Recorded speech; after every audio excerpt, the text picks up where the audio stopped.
नमस्ते। आज हम देखेंगे कोविड-19 के पेशेंट को कौन से प्राणायाम करने चाहिए। ये वीडियो उन पेशेंट के लिए है जो पेशेंट कोविड-19 पॉजिटिव है बट स्टेबल कंडीशन में है, क्रिटिकल नहीं है, जो अपने ही घर में या हॉस्पिटल में क्वारंटीन है, जिनको बहुत ही कम सिम्टम्स है या जो रिकवर हो रहे हैं। कोविड-19 के पेशेंट्स को प्राणायाम करना क्यों ज़रूरी है? क्योंकि सार्स कोविड-19 ये जो वायरस है वो हमारे रेस्पिरेटरी सिस्टम यानी श्वसन संस्था इस पे ही हमला कर देते हैं। हमारे इम्यून सिस्टम के रिस्पॉन्स के वजह से लंग्स में, हमारे चेस्ट में WBC और डेड सेल्स होने लगते हैं। इसी वजह से वहाँ पे फ्लूइड और म्यूकस जमा होता है और लंग्स द्वारा ऑक्सीजन सप्लाई का जो काम है वो बाधित होता है। ऑक्सीजन सप्लाई सबसे पहले हार्ट को मिलता है। अगर हार्ट को ऑक्सीजन नहीं मिले तो हार्ट फेलियर होने के चांसेस होते हैं। फिर दूसरे जो ऑर्गन्स है जैसे ब्रेन है, ब्रेन को अगर ऑक्सीजन ना मिले तो न्यूरोलॉजिकल प्रॉब्लम या ब्रेन डेड जैसी भी समस्याएं होने लगती है। यही परिणाम हमारे शरीर के दूसरे ऑर्गन्स पे भी होता है। इसीलिए प्राणायाम करना चाहिए। जब हम प्राणायाम करते हैं तो हमारे शरीर में ऑक्सीजन की सही मात्रा रहती है और हमारे सारे ऑर्गन्स अच्छे से काम करते हैं, हमारी इम्यून सिस्टम अच्छी रहती है। प्राणायाम करने से हमारा मन और हमारा दिमाग भी शांत होता है, हमारा स्ट्रेस लेवल कम होता है, चिंता तनाव कम होने लगते हैं और किसी भी रोग में हमें एक पॉजिटिविटी लाना बहुत ज़रूरी है, जो आपको प्राणायाम करने के बाद वो आप महसूस करोगे। तो किसी भी कंडीशन में अगर आपकी विल पावर, इच्छा शक्ति और अगर आप पॉजिटिव रहोगे तो आप जल्दी उससे रिकवर हो सकते हैं। इसीलिए हमें प्राणायाम करना बहुत ज़रूरी है। इस वीडियो में सबसे पहले मैं बताऊंगी कुछ शुद्धि क्रियाओं के बारे में, जिससे आपको प्राणायाम करने में बहुत ही आसानी होगी और फिर हम कुछ प्राणायाम देखेंगे। तो शुरू करते हैं। मैं निवेदिता फ्रॉम इनक्रेडिबल योग।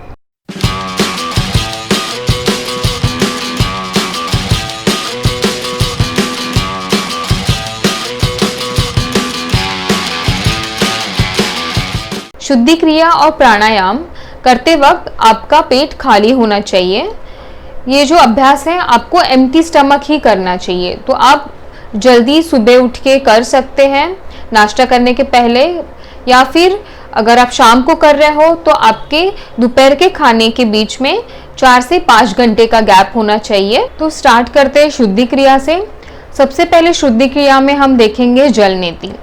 जल नेति में हम हल्का गुनगुना पानी जिसमें थोड़ा सा नमक डाल के जल नेति पॉट के माध्यम से हम एक नासिका से वो पानी डालते हैं और दूसरे नासिका से वो पानी निकलता है। इसी प्रकार दोनों नासिका से जल नेति की जाती है। जल नेति बहुत ही सिंपल और बहुत ही करना आसान है, बट शुरुआत में आपको एक एक्सपर्ट योगा टीचर्स के अंडर गाइडेंस रह के ही करना चाहिए।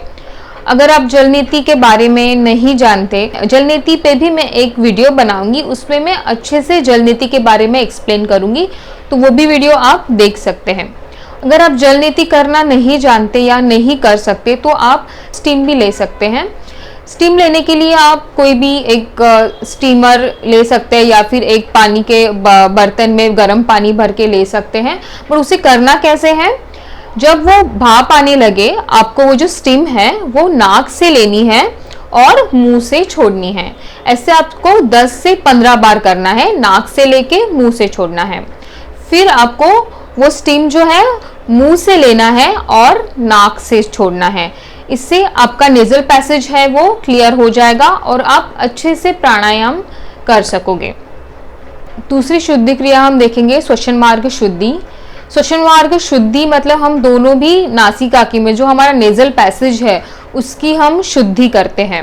तो इसमें आपको सीधा बैठना है, राइट थंब के माध्यम से आपको राइट नॉस्ट्रिल क्लोज करनी है, एक श्वास लेना है और फोर्सफुल आपको एक्सेल आउट करना है। 10 बार करना है आपको ऐसा।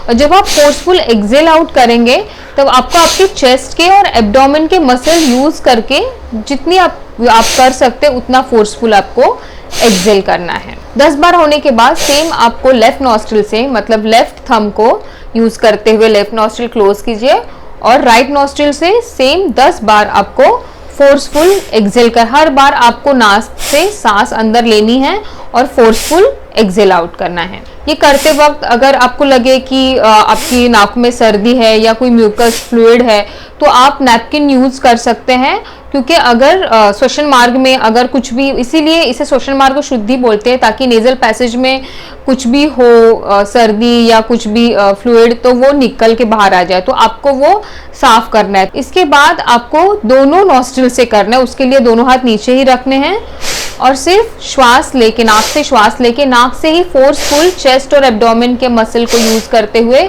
10 बार फोर्सफुल एक्सेल आउट करना है। हर बार आपको श्वास लेना है और फोर्सफुल एक्सेल आउट करना है।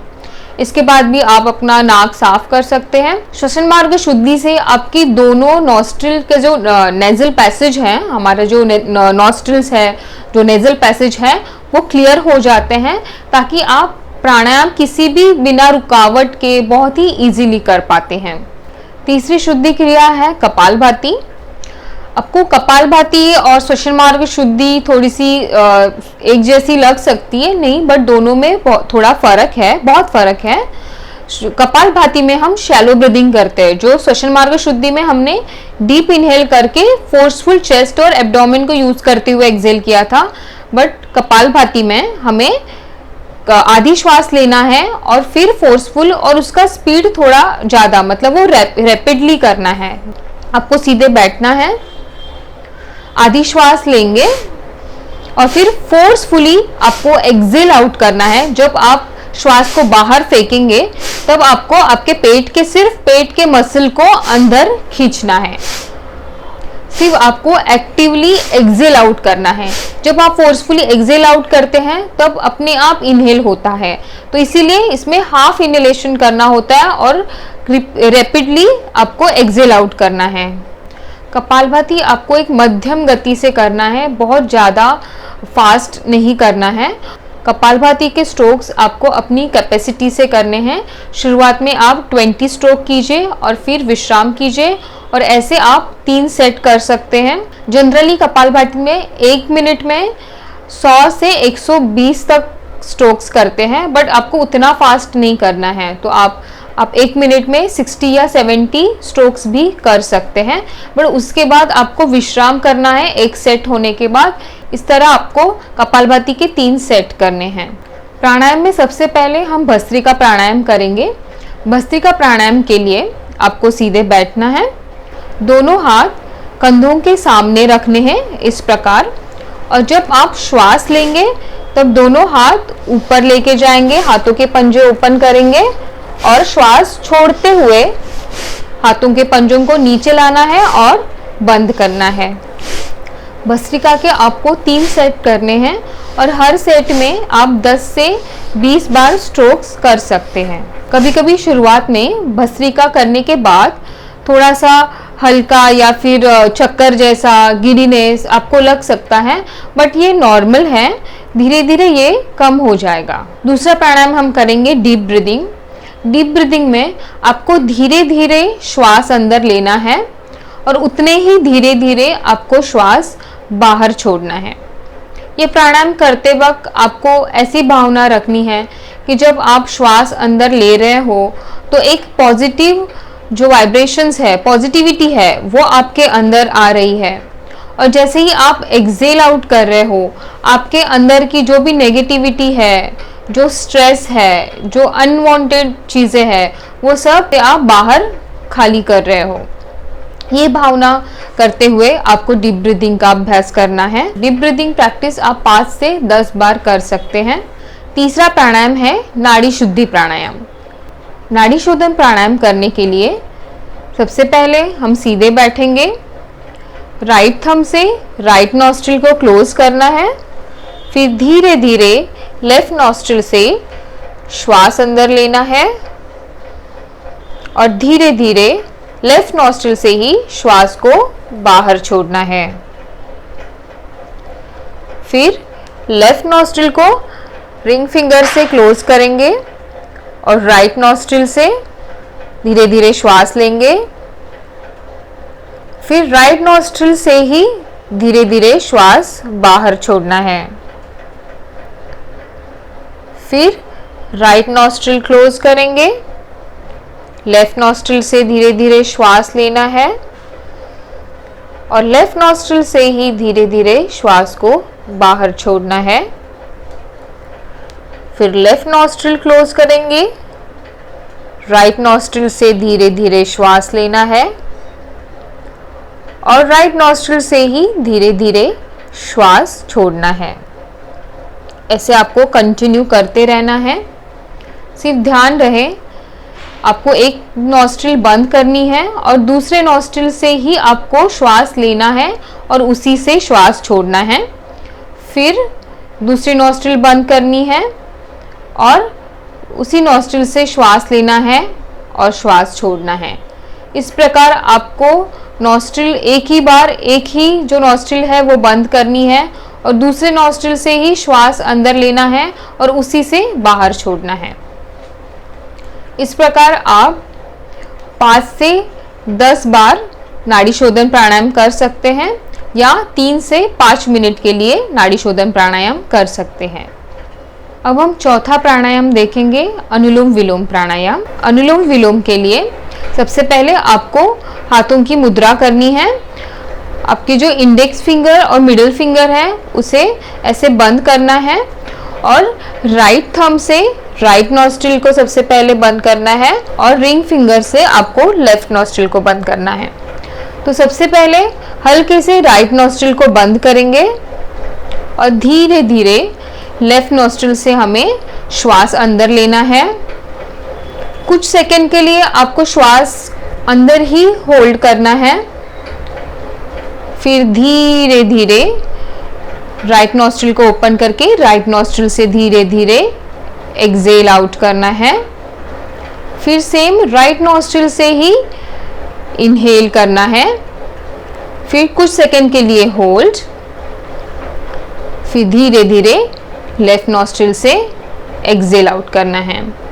ये आपका एक राउंड हुआ। इस प्रकार आप 5 से 10 राउंड कर सकते हैं या फिर आप मिनट्स भी काउंट कर सकते हैं। शुरुआत में 3 मिनट से 5 मिनट के लिए आप अनुलोम विलोम का अभ्यास कर सकते हैं। अब हम देखेंगे भ्रामरी प्राणायाम और ओमकार। भ्रामरी और ओमकार के अभ्यास से हमारा मन तुरंत ही शांत हो जाता है। उसके अभ्यास से हमारा स्ट्रेस लेवल कम हो जाता है और मन में एक सकारात्मक ऊर्जा पैदा होती है। भ्रामरी प्राणायाम के अभ्यास के लिए सीधे बैठ जाइए। दोनों अंगूठे से हमें कानों के छिद्रों को बंद करना है और बाकी के फिंगर्स से हमें जस्ट आईज को कवर करना है और धीरे धीरे श्वास लें और श्वास छोड़ते हुए हमें भ्रमर की तरह हमिंग साउंड निकालना है।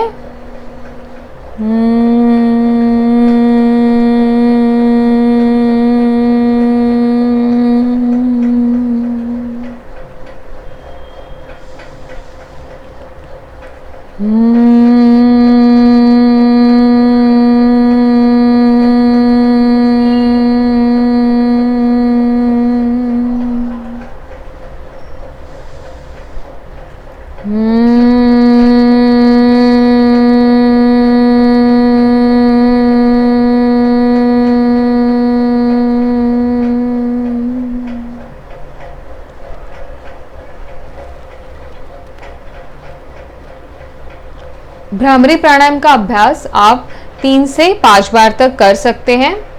अभी हम देखेंगे ओमकार। ओमकार करने के लिए दोनों हाथों की ध्यान मुद्रा करेंगे। एक दीर्घ श्वास हमें अंदर लेना है। दीर्घ श्वास लीजिए और श्वास छोड़ते हुए हमें ओम का जाप करना है। ओम।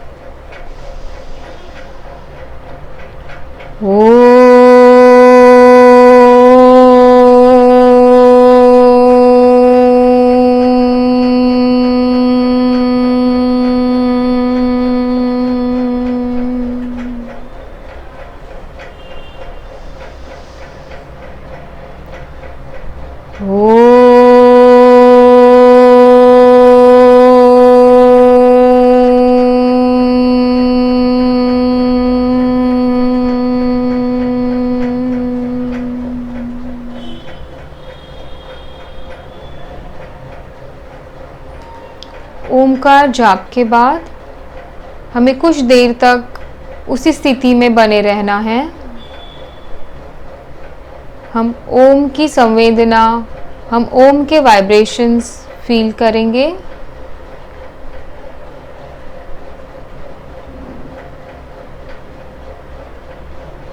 दोनों हाथों का घर्षण करना है